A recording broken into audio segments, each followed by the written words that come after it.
2020년 6월 11일 큐티 말씀입니다. 로마서 8장 1절로 17절입니다. 그러므로 이제 그리스도 예수 안에 있는 자에게는 결코 정죄함이 없나니 이는 그리스도 예수 안에 있는 생명의 성령의 법이 죄와 사망의 법에서 너를 해방하였습니다.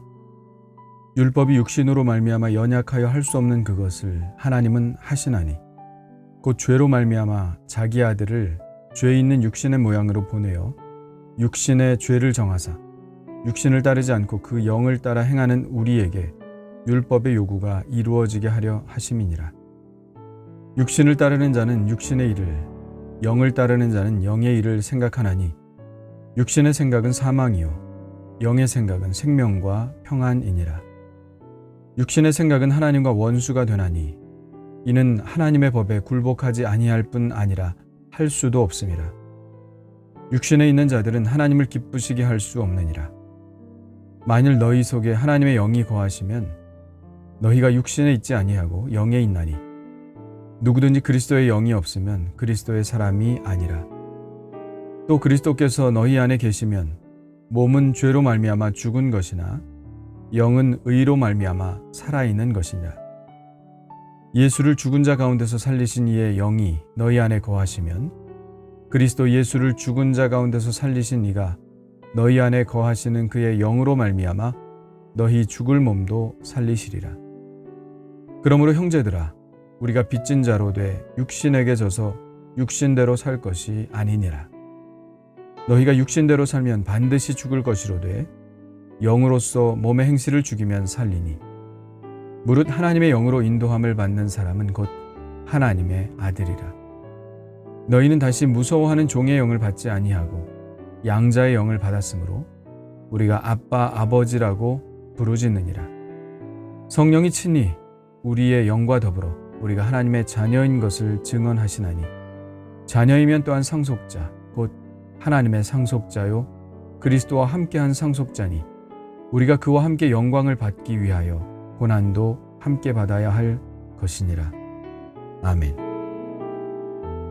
7장 전체의 결론으로서 8장 1절은 이렇게 선언합니다.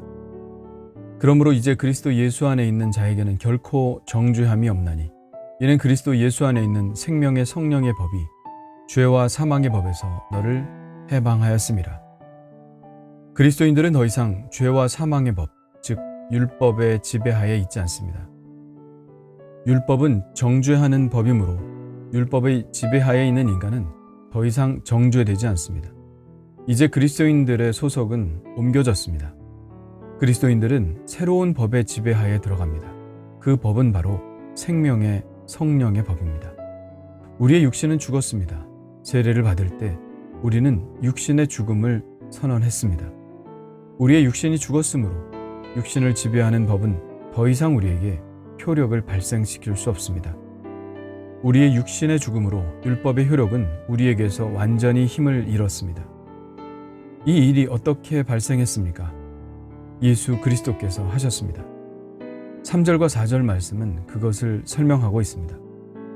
곧 죄로 말미암아 자기 아들을 죄 있는 육신의 모양으로 보내어 육신의 죄를 정하사. 하나님은 자기 아들 예수 그리스도를 세상에 보내셨습니다. 그 아들은 육신을 입고 죄가 다스리는 영역 안으로 들어와서 사셨습니다. 물론 예수님은 죄에 굴복하신 일이 없으셨죠. 하지만 육신으로 오셔서 모든 인간의 죄를 다 짊어지셨습니다. 이 말씀대로 자기 육신의 죄를 정하셨습니다. 그리고 십자가에서 죽으셨습니다. 그때 우리의 육신도 그 십자가 위에서 같이 죽은 것입니다. 그러므로 우리가 그의 죽으심과 합하여 세례를 받음으로 그와 함께 장사되었나니 우리의 육신이 예수님과 함께 십자가에 못 박혔으니 이제 율법의 정죄는 사라졌습니다. 율법에 속한 육신이 죽고 예수 그리스도와 함께 영으로 새롭게 태어난 존재가 되었습니다. 그런즉 누구든지 그리스도 안에 있으면 새로운 피조물이라. 이전 것은 지나갔으니 보라 새 것이 되었도다. 우리는 새로운 존재가 되었습니다. 새로운 존재는 새로운 질서에 속해 있습니다. 죄와 사망의 법을 따르는 것이 아니라 생명의 성령의 법의 질서를 따릅니다. 한국에 살다가 미국으로 이민을 가면 미국의 법을 따라야 하는 것과 같습니다. 새로운 존재는 우리에게 생명을 주는 성령의 법을 따라 삽니다. 놀라운 것은 성령을 따라 살 때 우리가 이전에 할 수 없었던 선을 행하며 살아가는 삶이 가능해졌다는 것입니다. 3절과 4절에서 이것을 말합니다.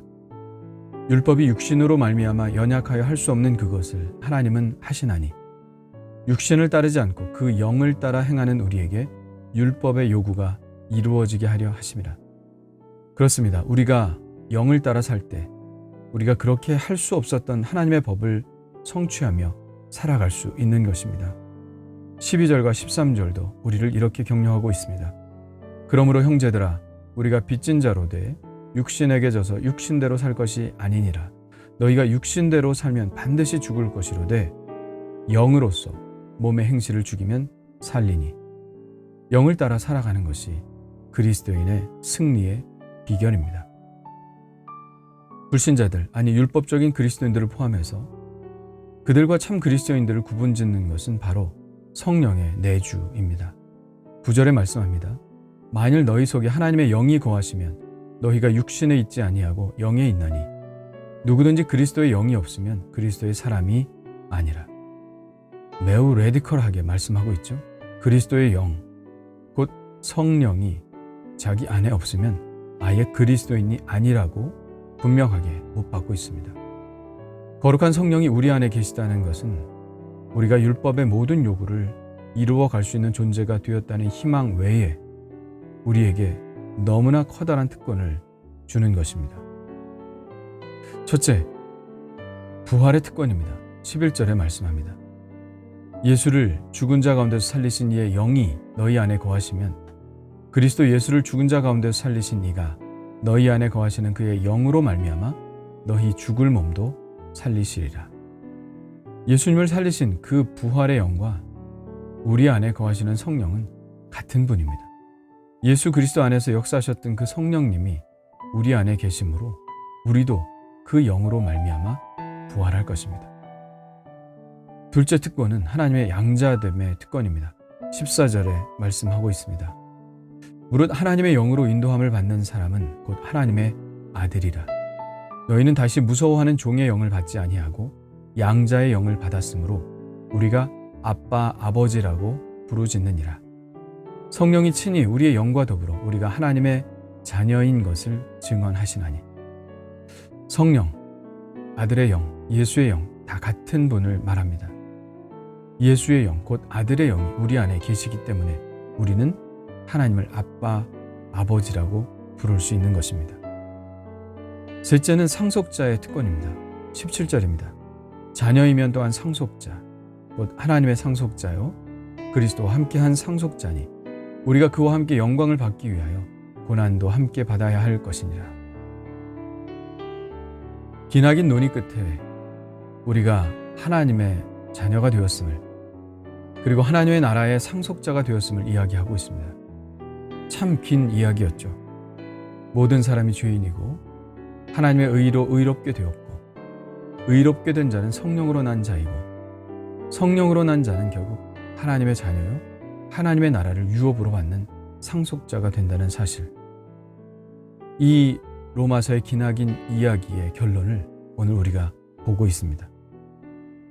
결국 하나님께서는 우리를 당신의 자녀로 삼아주시기 위해, 그리고 하나님의 나라를 유업으로 받는 상속자로 삼으시기 위해 하나뿐인 독생자 예수 그리스도를 보내주신 것입니다.